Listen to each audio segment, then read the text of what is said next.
of Donald Trump's tweets that triggered a series of events up to this moment would mainly agree that we do deserve an update. I said something on this platform, I think about 2 or 3 days ago, that when Rebadom visited Washington with that delegation sent, by Tifnumbu, when they met with the Secretary of War, Secretary of War, XF in Washington. So they said they agreed to a series of deals, which in itself includes arms deals to Nigeria, okay, to the tune of probably $2 billion. And also that Nigeria welcomed the Americans' involvement, but not like gone a-blazing, like Donald Trump presented it. That they would like if they could carry out a reconnaissance operation, and that is where America will be given official access to Nigeria airspace, whereby they can then begin to map out the locations of these terrorists. But this time around, from the information public already, right? The target, their primary target, as we are now finding out, seems to be the ISWAP in Borno, as well as through the Lake Chad, especially the part of Moguno, which is in Borno State. But if you remember what drives the conversation around what should be the approach, the Nigerian government's approach, or even the American government's approach towards this terrorism, should it be a religious approach, or should it come from the fact that these terrorists are also killing the Muslims or killing just Nigerians? So many people would have expected that the first action would be around the middle belt or north central of Nigeria. But from this information that are now in public, it seemed that they are starting from Borno State. Okay, so there is this American, security tracker and analyst. Okay, his name is Brant Philip. So he's been sharing some of these, informations that are already shared, that were already shared by the American intelligence. Surprisingly, that's why I said whatever you watch on this platform, right, it's not violating any law. They were officially released. They wanted us to see them. So Maiyegun's Diary Political is just a place where you can sit down and join others to access this info, analyze it yourself, not from what they heard them say. So it makes it more like a community. Do you get me now? So Brandt has been sharing this by saying in the last 3 days, they've spotted the deployment of manned and unmanned American drones to a certain part of Nigeria. And the tracker actually took them to Lake Chad, Borno, Moguno, and all these axes. All right. And they said this operation seems to be a coordinated operation between Nigeria and Americans. But remember, we initially thought that if America was going to actually put boots on the ground to go after the terrorists, first thing first is they would likely want to take over the Nigeria airspace, because that's when they will have a proper, I believe, closer look access to the positions of these terrorists. But Nigeria said it is more complicated than that, as as available evidence have shown that some of these localities have mixed up with these terrorists so much, especially the Fulani terrorists. But when it comes to the ISWAP, who are much like controls the vast area of Lake Chad, and at the same time controls the vast areas of Borno State, which is part of Nigeria today. So whatever this idea is all about is that America will locate them, and with the Nigerian cooperation or whatever it is, right, they will take them out one after the other. And that's what they did. So from the video, the clips that they have also released, which I'm going to share with you. Now let's take a look at this. So their aircraft have been moving from Accra Ghana, manned, unmanned. And this is what they have been doing. You see that circle? That is it, just flying solo around the airspace of those axes, considered as, the entire area controlled by the Boko Haram and the ISWAP, especially in northern Borno and what have you, right? Up to the Lake Chad. So you see, this solo flight is just to take pictures, videos, locations, and the rest of that. And he did that few times and returned back to Accra in Ghana. Then again, right, it's also been spotted again that he did more of that reconnaissance, moves, obtaining pictures, videos, and what have you of these terrorists, identifying some of their spots, right? So this happened in the last 3 days, including yesterday.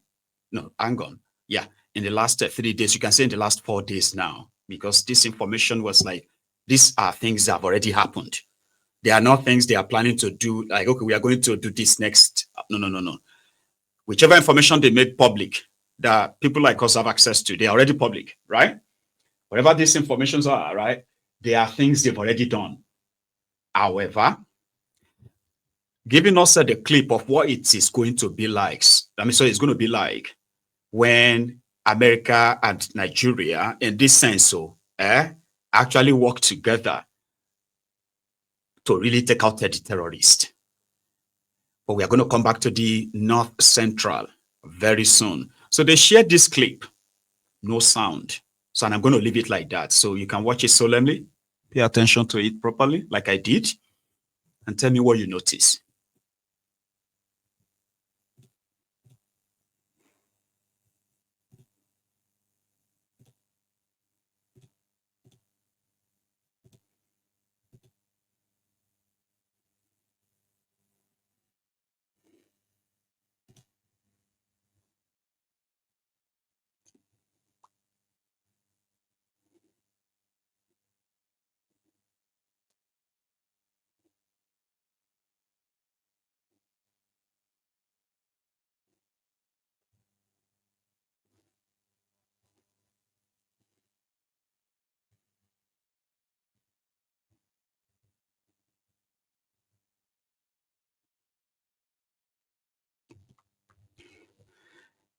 Did you see that?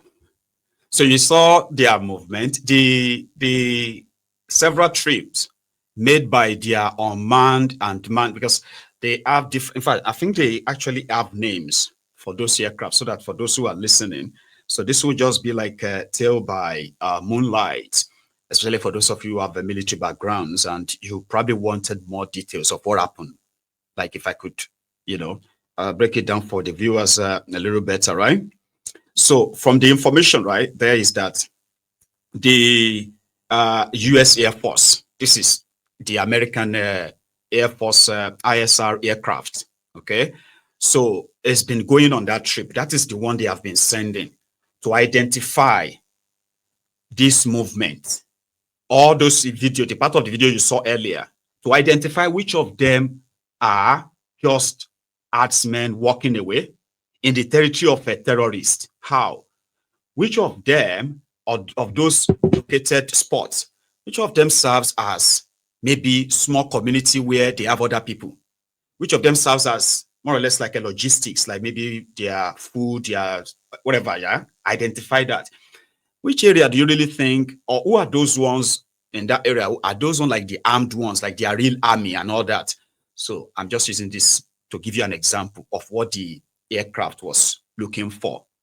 So it's been going and going and going, right? And every time it returned with perfect images that zoomed in, zoomed out to identify the object or the objects moving on the ground, back, and the location where they found all this. So Brian said, in third day, for the third day in a row, to spy over the ISWAP's Mantika Krenwa in Borno State, on the fringes of Lake Chad, northeast of Nigeria, right?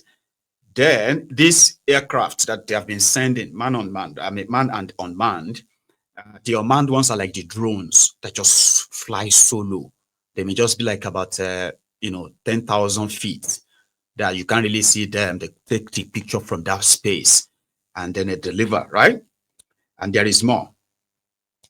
So again, from the report, the same aircraft, US Air Force ISR aircraft, right, was also conducting the same reconnaissance earlier, which is this report was like that of 2 days ago. I'm sorry, yesterday rather.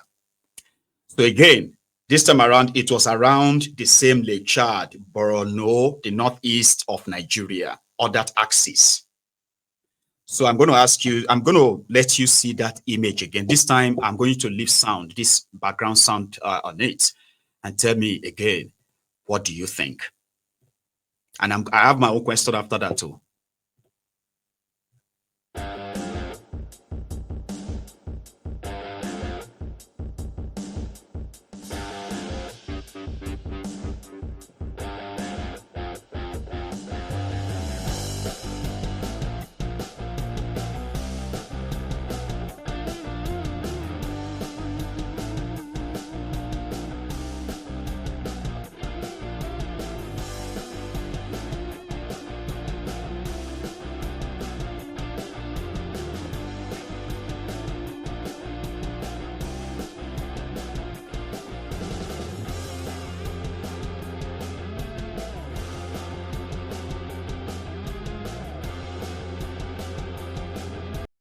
Now, these attacks, the reason why it is believed that these attacks or these strikes rather were carried out by the Americans, not by the Nigerian Air Force, but just like with the permission of the Nigerian government based on their current arrangements to actually go after the terrorists. They target their supplies, they targeted their base and every other area of interest that they had to take out.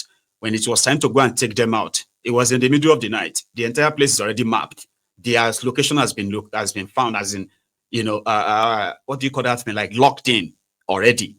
So it was just for this drone to come in, do its job, take the picture, confirm the target, and come back. And all of this was done all the way from Accra in Ghana, from the military, from the US military base around the area. So that then would then bring us to Nigeria, our reality. Some are saying that among the weapons in the cover of Nigerian government, especially the Air Force and their militaries, generally their military, the Nigerian government have superior air power over these terrorists, right? And most of this shelling there were times that Nigeria was doing all of that, right? Now, most of these shellings and all of that could easily be carried out, even from Kaduna. In fact, even from Maiduguri is quite easier or probably closer, or better still, from all these their military bases in Kaduna. Fly to Kaduna, fly to this border of Lake Chad and the rest of this area, right? And take all these images and all of that, that America are known for, all these things that we see in the movies. You will see them in the movies, and somehow you see them also in real life. If you have watched some of the operations of these Americans, including the one they carried out when they came to rescue, a preacher, an American preacher that got kidnapped in the neighboring country, and they brought him to Nigeria, and they came in, they took them out, all by using that same technique, where they can identify those who are armed. Where are they based? Where are they keeping their hostages? How many people are there?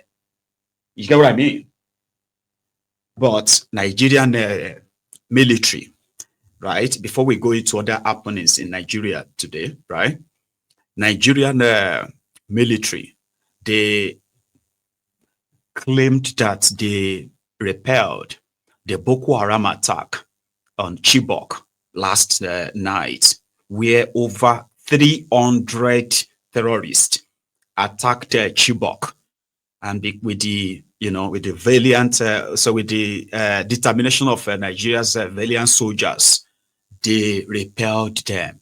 But the point now is that there was no casualty at all, except that the terrorists still succeeded in kidnapping 2 people, 300 terrorists. That is like an army. Let me show you something that is just made public this afternoon. In fact, I think it's already public in some of the northern Nigeria's probably like their libraries and public spaces. I don't know, but it's not public on the internet.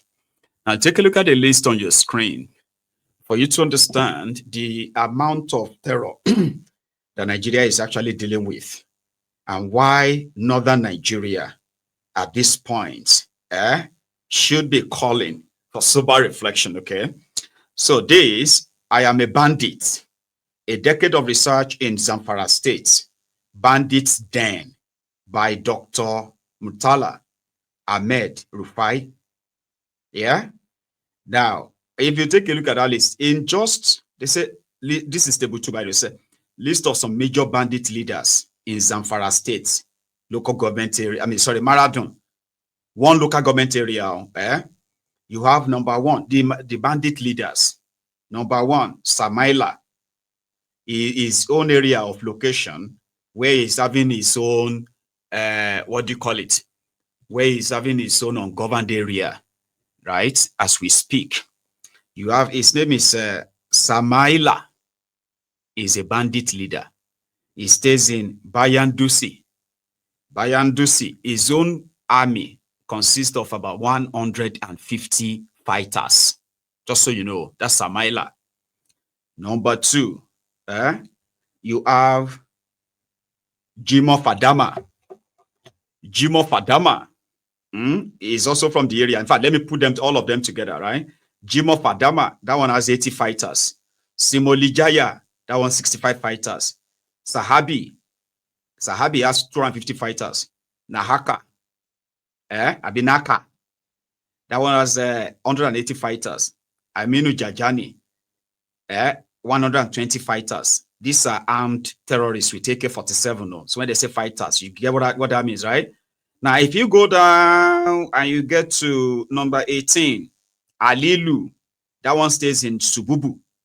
His own location is Sububu. Okay. No, sorry. And it's got 1,200 terror fighters, right? Then go down, you get to number 28. Dogo Giade, that's another terror leader.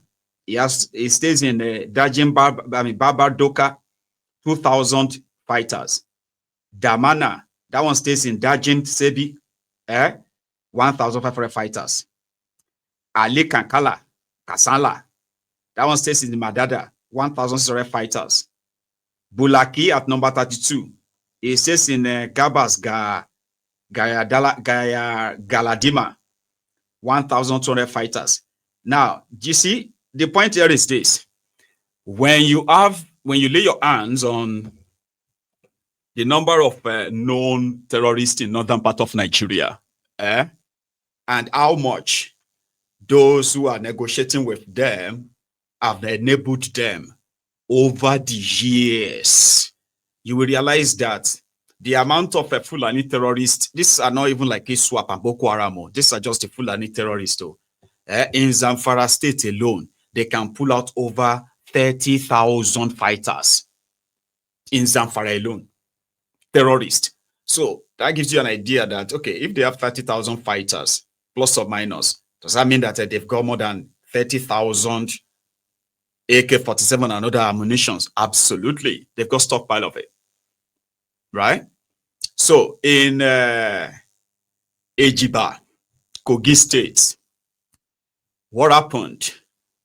What happened at the church where in Kwara, where they took they took worshippers for about 6 days. They demanded 30 worshippers, and that was Eruku. Remember Eruku in Kwara State. So they took 30 worshippers on a Sunday.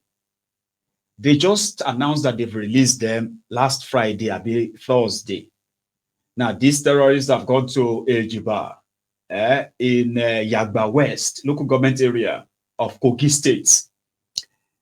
Another church. The number of people kidnapped are yet unknown, but primarily, right, the pastor, his wife, and more than 30 members of his church have been allegedly kidnapped by these terrorists.